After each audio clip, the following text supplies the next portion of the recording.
The pandemic has opened nurses' eyes to seek out new careers in nursing. We always get more questions about what other opportunities there are in nursing other than working at the bedside. Both of us have our master's degrees, and it has afforded us career advancement, flexibility of schedules, and work-life balance.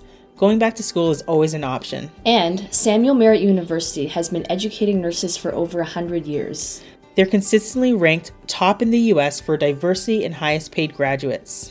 In order to help nurses advance their education during these crazy times, they are offering over a dozen different types of easily obtainable scholarships, starting at $10,000 for any nurse who enrolls in the spring 2022 semester in either their online MSN FMP or DNP FMP programs. So visit them at smumsn.com. Again, that is smumsn.com. Hello, is this thing on? Do you think they can hear us? Nah, let's say it again.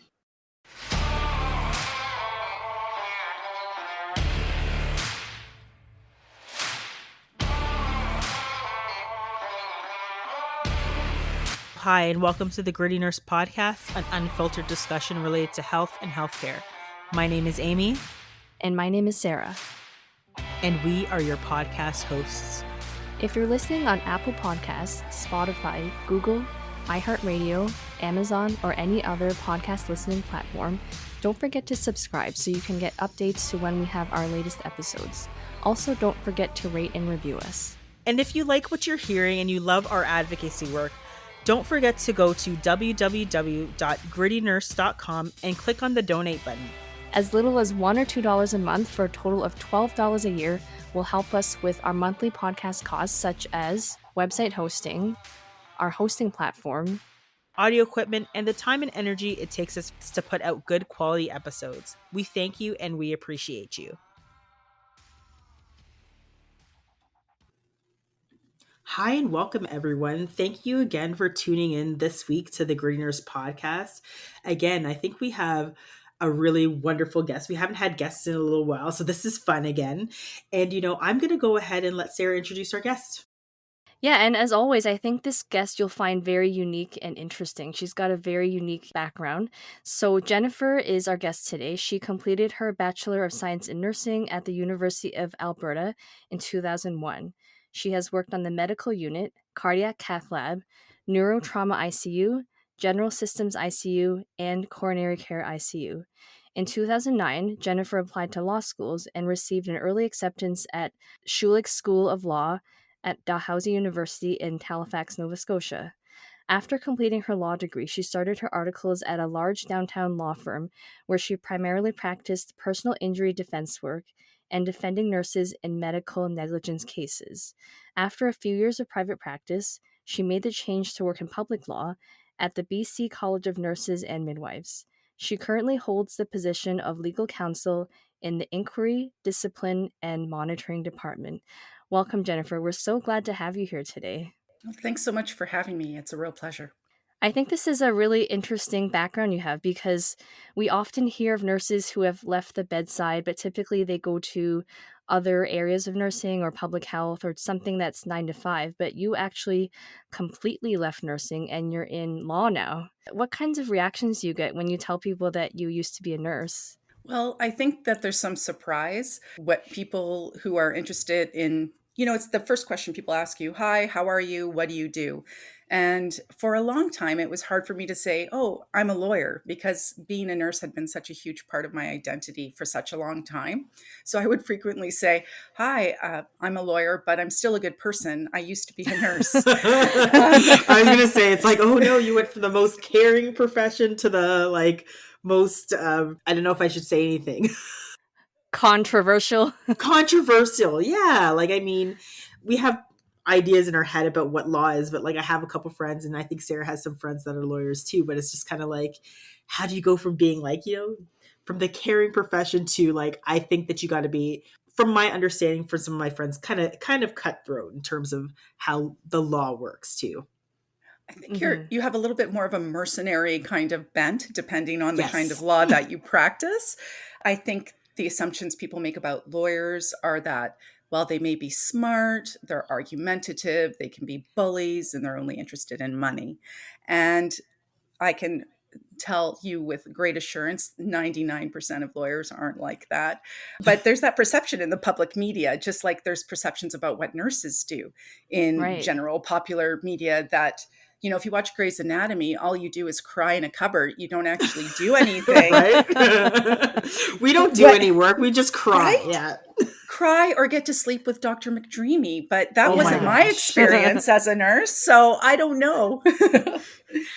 So, yeah, I guess it was a bit of a huge pivot away from nursing to completely leave the field. And it was something that was not a snap decision. It wasn't like I woke up one morning and said, today I write my LSATs. It was a period. It's like a process of deciding what you want to do and what you're going to keep on doing. And for me, the impetus of that decision kind of came in my early 30s because I thought now's the time to make a change if I'm going to make one. Before you get locked into, maybe not being as attractive as a candidate in a new program or in a new career. People make assumptions about where you are in your life when you're a woman. Oh, she's just going to leave and have babies. So she's not attractive as a candidate. So I really felt like, I felt the time was right. And I felt stagnant nursing. And I hate to say that because nursing, with an afterglow looking back, I think I have a little bit more of a cherry vision of it than perhaps it always was. Mm-hmm. No, I think that's fair. Yeah, and I think a lot of listeners, myself included, are wondering what started this gradual change or what that process was like for you. Yeah, for sure. So the majority of my career had been in critical care. And when I nursed in Alberta, I worked at a downtown hospital that was very busy, tertiary care, a lot of neurotrauma at the time. And I felt, I think, to some degree, what a lot of ICU nurses feel is a bit of moral distress at the prolongation of death rather than necessarily appropriate treatments, timely interventions for those who need them, but perhaps, not as much of an awareness about dying well, dying with dignity, and, Right. The removal of, frankly, pain inducing treatments that typically don't improve survivability or quality of life. And after a period of time, you just start to feel some moral distress over that. And you wonder what you're really doing with your life. Of course, there's those great stories and the wonderful saves and the really meaningful interactions you have with everybody, your patients as well. But that was weighing on me. And so I thought, oh, maybe I'm just stuck here in Edmonton. How about I move to Vancouver? I have friends there. It's the coast, no more minus 30 winters. And then I continued in my ICU career and shifted things about. I thought maybe I'm just unhappy in this general systems neurotrauma ICU. So why don't I go try out coronary care? The patients don't stay as long. They tend to go home. The survivability is often better. And that was great. Learning something new again sparked that desire to keep on nursing. That was exciting to learn, one system really in depthly and feel like you're mastering new material. It isn't the same thing day after day. But then again, that gradual dissatisfaction kind of crept in. Then I went to the cath lab and again, a whole new set of skills to learn. And your patients went home after their cath. I didn't know what to do about that half the time. I thought, oh, are they going to be okay? They're not on a monitor anymore. But that was really rewarding and great too. And then I just thought, is this what I'm going to keep on doing? I'm a bedside nurse. I like it. Where is there for me to go? And then you consider, do you want to become an educator? Do you want to move into management? And that just wasn't appealing to me personally for a variety of reasons. I'd done in charge over summer months or, to fill in sick leave from a manager. And I just thought, what a thankless job. I don't think I agree with you. I can sympathize. We've been there. Yeah, and I had one manager, so I had filled in a manager role in a cath lab area for a number of weeks. And there was a big transition in the unit. There was a lot of change. Sometimes nurses are resistant to change. It's hard to get on board with doing things differently, and it was challenging from dealing with the doctor's point of view, dealing with staff point of view, coordinating this change, and just the day-to-day managing of your peers when you're not really a manager. When that period of time was over and I just returned to bedside nursing, the big kahuna, the more manager person of the unit wanted to speak to me about my experiences. And I was frank in sharing what they were, what the challenges were, what I thought I had done well. And the feedback I got from her, it's interesting because she said, you're very strong and clear and organized. And while that's great, that can also be a real detriment. Oh And, dear. you got you were a boss like we asked you to, but you were a woman who was a boss in a way that didn't make people feel comfortable. And we don't like that. Oh, that's so annoying to hear. So Yeah. frustrating. That is bullying. And why does this continue to happen? Like, instead of that being a celebratory moment, right? Instead of that being like, you know what, thank you for taking on that leadership role. Thank you for showing, you know, the grit that and the resiliency that it takes, because working as we agree with you, like nursing management is definitely a thankless job. And the fact that, you know, you had to take that extra piece on, like, and they weren't respectful, they weren't thankful, and that they, you know, use the fact that, you know, that's not how women want to be seen. Women should be polite, and they should be poised, and they should be respectful, and they shouldn't raise their voice. It's a bunch of bullshit, and I'm sorry that you had that experience. Yeah, it was a real blessing in disguise for me, I think, Yeah, no, though, I hear you. because I think especially nurses are typecast in this yes sir, no sir, three times sir, and that's not what Yep. nursing had been for me. And it had never that would not have been appreciated by my colleagues or the physicians that I worked with. I never had beefs with physicians. I always had Right. good, to my mind anyways. Maybe we should ask them, but I always felt like I had good interactions with them. And I was happy to receive feedback on what I could improve on. I don't mean to sound like I couldn't tolerate an appropriate amount of feedback from a manager who perhaps could coach me to perhaps be Right. more effective, but there was no offer of coaching. It was, Right. don't be as clear, direct, and concise. And I thought, if I was a man, if I was a nurse who was a man, I don't think this is the feedback I would be receiving. And if my Exactly. right, and if my strengths aren't going to be an asset for me here, where will they be? And so that was a bit of a kick in the pants. To be honest, it was in the next 2 months I filled out the paperwork to apply to law school and to write my LSATs. So I thank that manager. You know, I hear you, because nurses should be clear and concise, and, you know, be able to do all those things. And I think that there are probably going to be many nurses in your position where it's kind of like they have that aha moment. And I think nurses are seeing this during the pandemic too, where it's just like nursing is thankless, right? And we're starting to see that, you know, as much as we're supposed to be the most respected, most trusted profession, that it's not really viewed that way. Hmm. And we have a huge problem that we have to deal with. And you know what, good for you to take that on and say, you know what, this is a light bulb moment. This is actually, that this lady gave me an opportunity to do something different with my life. And you know, I've had those aha moments. I'm sure Sarah's had those aha moments. They still come, Hmm. and it's just like, okay, what's next? What's the next evolution?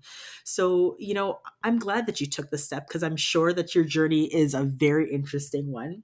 Could you tell us a little bit more about, like, so how did it progress from there? So, you know, you had that impetus to say, I need to do something radically different here, and you went and wrote your LSATs. Now now I've heard the horror stories from some of my friends. It's like, oh, wrote the LSAT like 3 times. And then my husband was a philosophy student, so he had to study logic, and I remember opening the book and be like, what is this? Talk us through that thought process. So that time where you got the, yes, I need to change, and to the journey of getting into law school, what did that all look like? That unfortunate conversation with my former manager really just taught me that the way forward is not another lateral move. So I had already done that, right? I had been in Edmonton and thinking, I'm dissatisfied. What is it? Let's go move to Vancouver. I'll move my job around a few times there. And, after 5, 6 years, you're just like, the lateral moves are not meeting my needs. But what is it that I want to do? And I'd always been one of those people that's a little foggy on that. I'm lucky. I've done well in school most of my life. And so I thought, okay, I'm not an idiot. I can do stuff. I've done lots of stuff in nursing. You need a brain to be a good nurse.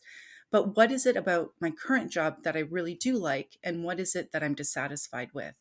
And so I literally, this is before I was on my computer 24/7, had a pad of paper and did pros and cons. And so the pros about nursing are portability, about how with the same degree, you don't have to go back and retrain for a lot of things. You can dramatically change your day to day. So that was really attractive to me. And I thought, what other job or what other degree can I obtain where I get a bucket of skills that give me a lot of choice about where I end up down the road? And, Right. law checks all of those boxes. So, Don't get me interested. No. maybe I'll do a hard sell. But law gives you another toolkit and the ability to use that degree in almost any way you can put your imagination to. So you think, who's in government? A bunch of lawyers. Who writes policy? A lot of times a bunch of lawyers. Who is involved on boards of trade or, on societies, et cetera, et cetera. There's always a lawyer or two or three or four. So, Right. and then there's all the areas of law that you can work in. You can be a solicitor. You can just deal with tax law. You can do animal rights law. You can do social justice law. You can do maritime law, fisheries law. You can spend, or like me, I spend my entire day dealing with a single piece of legislation and working in a regulatory setting, which isn't, running off to court like Ally McBeal did in the 90s every 3 seconds. Right. But I'm still lawyering. I'm still practicing law. So the flexibility and the ability to use a law degree in a lot of different ways. And for that matter, if I got bored with what I'm doing, to make another lateral change to try something else, it's all there. Right. And I had friends who were lawyers, and I went and talked to them and I asked them for some advice, what drew them to law school. They knew me fairly well. Did they think I'd be a successful candidate? And I just sought that feedback from trusted friends. And that was really kind of pushed me further along. And then it was a matter of, how do I apply to law school? How do I write an LSAT? What should I do? What is this? And just doing all of that research finally led me to, I think, 2:00 in the morning after a set of night shifts to just fill out all those applications and write that personal essay. And, I was really lucky. I think there was a lot about the process I wasn't as aware of as I probably ought to have been. And I think somebody was holding a horseshoe up for me because I was accepted at Schulich School of Law at Dalhousie. I packed my bags and went across the country. So, So coast to adventurous. coast. That's amazing.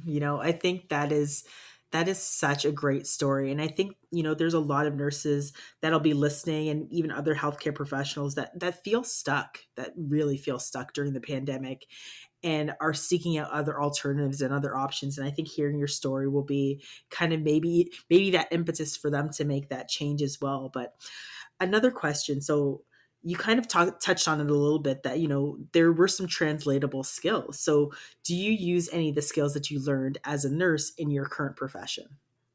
Well, I think it's fair to say I do every single day in my current role. But backing up just a bit, I did work in private law for quite some time.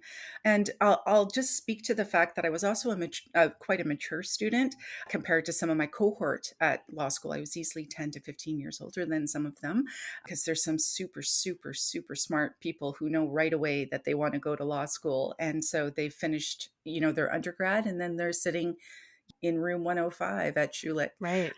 at Weldon, sitting there, starting their law degree. So I was in my early 30s when I started law school. So I had a bit of a different perspective, and I had a job which makes you grow up in a lot of ways, probably differently than other people who haven't had that experience. So, I was happy I got through law school and I graduated. And then when I was hired to article at a downtown law firm, I think the reason why they kept me on as an associate was simply because of my nursing skills. I was not a good lawyer out of the doors. It is a skill that you have to practice like any other skill. I had spent 15 years writing half sentences and acronyms and bad handwriting that nobody could understand. And now, so that was one thing I had to learn, how to write a proper sentence again, not to Right. use the passive voice. Things don't just happen, people make them happen. So making sure I put a noun in every sentence was something that made the partner who supervised me literally bald by the end of my articling year. I would get my work back and it would be just a mass of markings. And there were many tears shed in my articling student office. But why I got hired, and the partner who hired me was very frank. He's like, I do a lot of personal injury, and you can read all the medical records in a fraction of the time. And you're going to understand the context of a purported injury. You're going to be able to call BS on somebody who was in a low velocity motor vehicle accident and didn't spill their coffee, but now say they're disabled for life and want a multi-million-dollar payout. He's like, that's what I want from you. So that got me through articling and got me my first job in law. And then I learned how to lawyer. And that is a tough, rocky road. It is not easy to go from being a very proficient and confident person in your career to knowing absolutely nothing. And really being a beginner learner again is a challenge. And you have to really leave your ego at the door because it really takes a bruising. Oh, But no. but you get through it, and it helps you to grow, and you're learning new skills every day, and you're learning new things every day. And those first years in private practice, you would get to be an expert on brake pads on a 5-ton truck. Like, who wants to know Wow. that? But it's weirdly interesting depending on the case. Or you're doing a cross-examination in an examination for discovery of a plaintiff who's a security guard. And I'm like, well, tell me about your job. So you get weird insights into all different avenues of life that perhaps you didn't before. So I really liked that ongoing learning. Mhm. But so those were some of my translatable skills. That, and I wasn't shy. Didn't Right. upset me to ask deeply personal questions of strangers. I had spent 15 years asking people deeply personal I questions, was going to say, yep. right? Difficult conversations, yeah.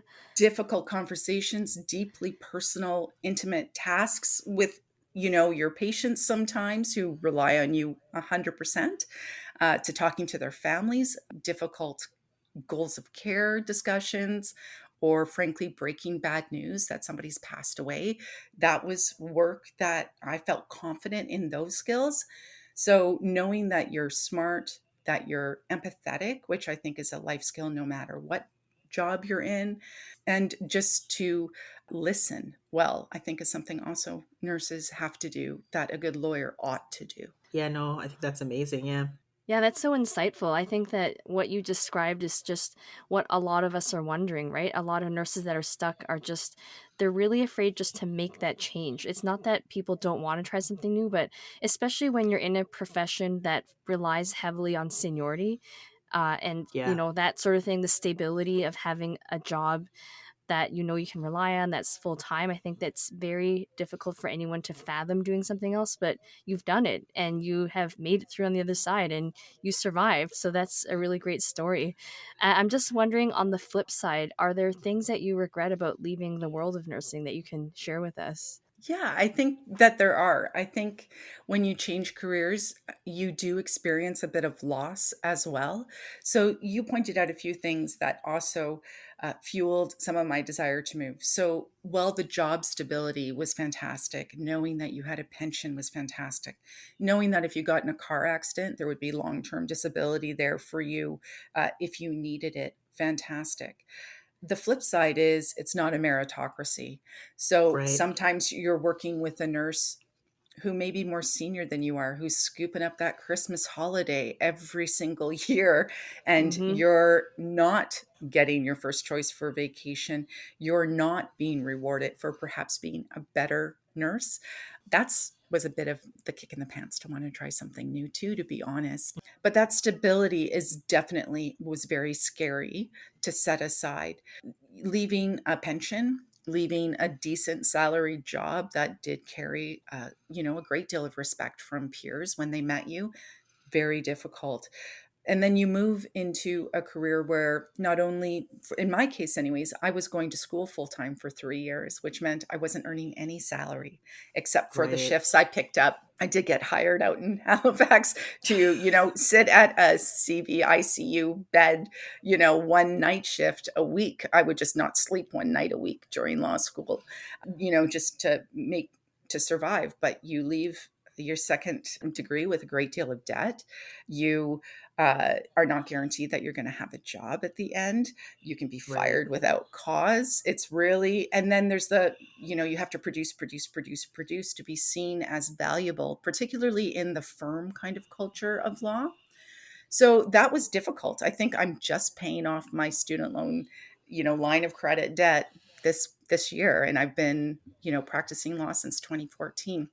So that Wow. is Yeah. something to consider. And I think I was lucky in being able to take that choice because I wasn't married and I didn't have kids at the time that I took this choice. I realized that the metric is very different for people who are perhaps caring for an elder parent or another family member or their children, or have a spouse that also relies on their income. Because let's be honest, nobody lives off a single income in Canada anymore. Right. No, I So hear you have that. to those are real considerations. But not everybody, if you want to change your job, has to go to law school. I mean, that's a little Right. nutty. There's a lot of other avenues to explore and other, careers that are waiting for you to use your nursing skills. Yeah, I wonder if you got any blowback in terms of, nursing can tend to, once you're a nurse, you're a nurse for life, right? Did you ever get any feedback from other nurses that were negative, or was it all like, we're happy for you? I think overwhelmingly it was way to go, good for you. One thing that I thought was really interesting is, my first year in Halifax going to law school, I didn't nurse during the school year. I picked it up again the following summer and then part time through my second and third year. And when it was a new hospital, of course, for me, I hadn't worked in Nova Scotia prior to that. And when the new nurses that you're just at the bedside with and you're casual and they're like, oh, what do you do? And I'm like, well, actually, I'm a full-time student and I'm just going to be picking up on the weekends. And they're like, well, what are you taking? And you say, well, I'm going to law school. They immediately thought I was a better nurse, which Really? was Whoa. terrifying because I was starting to feel rusty. I'm like, oh my God, how do I use a Swan Getz catheter again? Like I was going to the policy book, whereas that was always front of mind. I'm like, I'm not smarter. I'm not smarter because I'm in law school. I'm getting to be a worse nurse. I'm getting rusty. Right, Please. right. You might as well have told them you were in med school, and then they would have had the same reaction. I don't know if nurses would have been as happy for me, to be quite honest. I don't think know. Yeah, I was gonna say I don't know if they'd be as high. See, I think the transition from like nursing to a non-healthcare discipline brings a different type of weight. I think nurses who tend to leave to another healthcare profession, that's another episode, Sarah. We're not going to tackle that one. That's No, definitely no. another episode. But like, yeah, like I think that, if you're moving from nursing to like something non-healthcare, it's just like you're just seen as this other, that's like, oh wow. But it's kind of sad that, they wouldn't see it from a different perspective too. It's almost like you're a unicorn, so they look at you and like, oh, I've Yes. never met anyone like that before, and they probably had, at least I would have a lot of questions for you. Yeah, well, when I interviewed at my current position, they did tell me when they extended an offer of employment that I was their unicorn because I was a lawyer who was a nurse, and that translation of skills is every day, all day, looking at files that happen to come across my desk or that I'm advising on. In fact, of our team of lawyers at the college, when something's really nursey, so it's a complex competence file like what the heck are they supposed to have done? Those are the files that I get to enjoy for the vast majority, just because you understand what the competence issues are by and large, even if in a variety of nursing settings. But Sarah, I've just realized I didn't actually answer your question that you asked me about what did I miss about nursing? Did I have any regrets? And I realized I just kind of glossed over that and I just talked about what I wanted to talk about, but I can give you an answer to Sure. I just want to say the things that I miss most about nursing are nurses. And, there's nothing Oh. like 3 o'clock in the morning in a grueling shift. And you look over and the 5 buddies that are log rolling your C-spined patient to clean them up for this 100th time that shift. I mean, that is solidarity. And I miss that. You don't have that with other lawyers, but I miss the conversations. I miss the immediate intimacy and collegiality that you get when you see bad things together or deal with tough emotional situations together, of which every single nurse, no matter where they work, has a lot of those stories. And so I really miss those, because I was younger then, I called them my wise old women. Those women that are Yeah, no, I 15 know to what you Oh, mean. 20 yeah. years Yeah. older than you, and they just love you and want you to be Yes. a good nurse. And those are the people I really miss. So that's what I really miss and regret about leaving nursing. Oh. Mhm. No, I hear that. Those are the ones that, if you were having a bad shift, they came in and they helped you and they supported you and they even said, "Hey, sit down. I got this for you." And you're like, "Yes, how did they know?" So no, I get that. Those people are the best. That's for I sure. remember calling them nurse moms in my head. They're Yes, like the nurse moms or the nurse auntie. you're like the newbie, or like you've just started nursing, and they're someone you look up to as someone who always has the answers. They're always cool, calm, and collected. They never break a sweat. They always got it, and you're always trying to fake it because you don't know what you're doing. Fake it till you make it, right? Yeah. Exactly. You just want to soak up that wisdom. It's like, oh, they had to say that really terrible thing to that really difficult family dynamic. What did they say so I can say it to someone else later? Or Right, how do no. they explain how a chest tube works? I'm going to remember that. I miss those former colleagues. Luckily, like, you get to stay in touch with them on social media, but it's not quite the same thing. I can see how that could be different, like very difficult, a different type of relationship, but nonetheless, they're still there. So that's a nice little piece that you can add there too. Just another question in terms of maybe some wise words or some advice. Do you have anything that you would maybe talk to or say to nurses at this time who are feeling burnt out, who are feeling really, time, it's time for a change. It's time to do something different. Do you have any wise words for them? I wish I did. This pandemic has made me think so hard about what my former colleagues are going through and Mm, what every healthcare worker is going through. But I think I really see it through the lens of nursing. I remember when every night at 7, I was banging on pots and pans with my kid at our window and celebrating healthcare workers. And to see where we are now, 2 years later, is so incredibly disheartening. So I think the first thing I would say to nurses is, I hear you and I know you're burnt out. And you know what? It's not your job to fix your burnout. yeah. And this is just my own personal opinion, but you can only self-care your way so far. A lot Yes. of systems are broken. There are decisions being made about how healthcare is being delivered in certain areas of our country. Well, in all areas of our country, but the ones that I disagree with, there are some prime examples of governance that is taking decisions, I think, in a manner to break healthcare. Yeah. And it's hard not to see that. That's my own political view on that, and that's my opinion alone.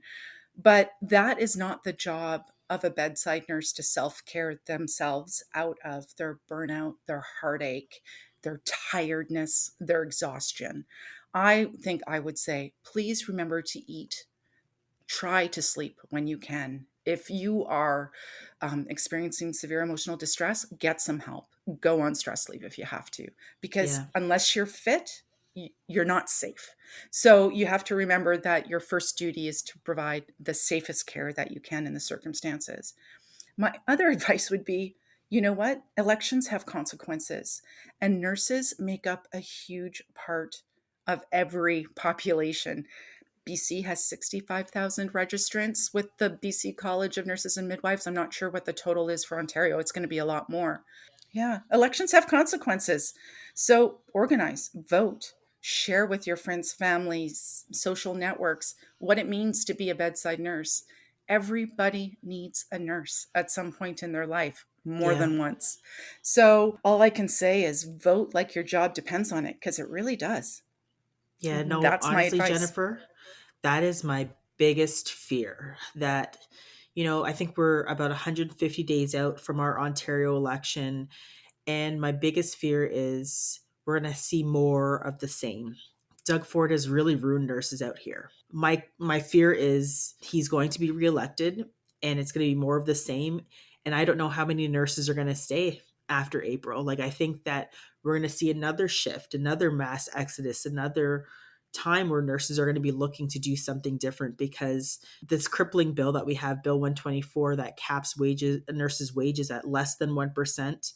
And there's other things that even go along with that, that it just goes to show that nursing right now doesn't mean anything. It means less than 1%. And watching my colleagues go through this, it's devastating. And I can't imagine that if we don't band together, if nurses don't band together, that we're going to see the same thing come April. And it's that, like, I mean, I hope the nursing students, and we do have a couple colleges and universities that listen, like, get nurses out, get them out to be political, get them out to be involved in policy and to really make change. Like, I think nurses should be banging on doors and going around and talking during this election period and saying, this is what we're fighting for.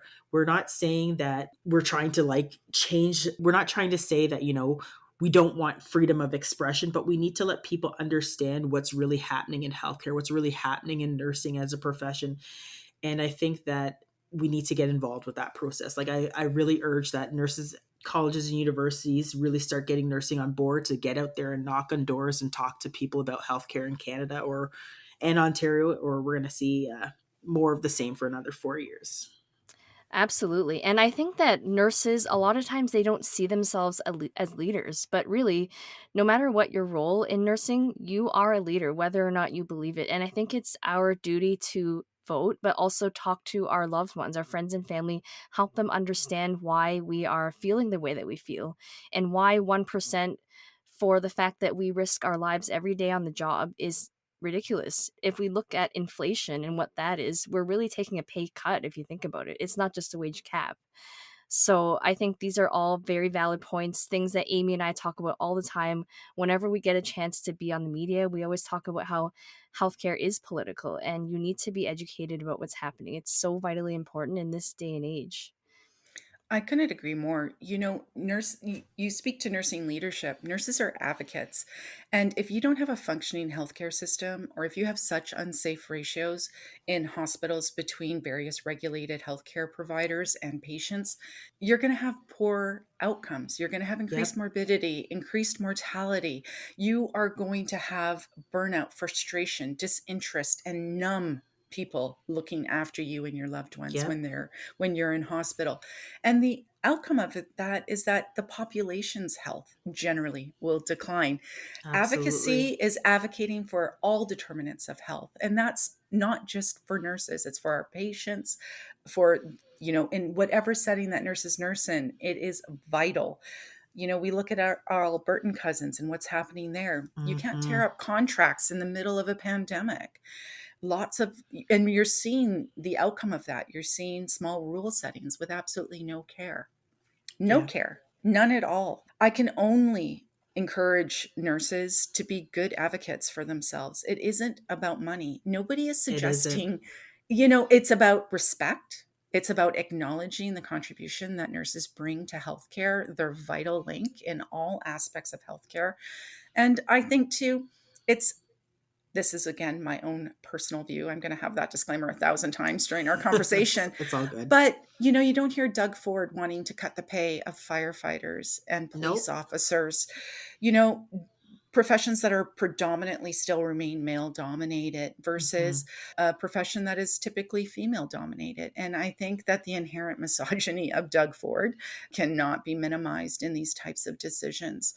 And I also think that there's other interests at play about who gets to make money Absolutely. when healthcare falls apart. And I think we're all pretty wise to that playbook right now. You break it and then you can replace it. And nurses need to speak out about that, because we don't want to have two-tier healthcare in Canada. And I think that crosses the political divide. I I don't know a lot agree. of people. Conservatives get sick, PPC people get sick, the Bloc gets sick, Liberals get sick, NDPers get sick, the Rhino Party gets sick.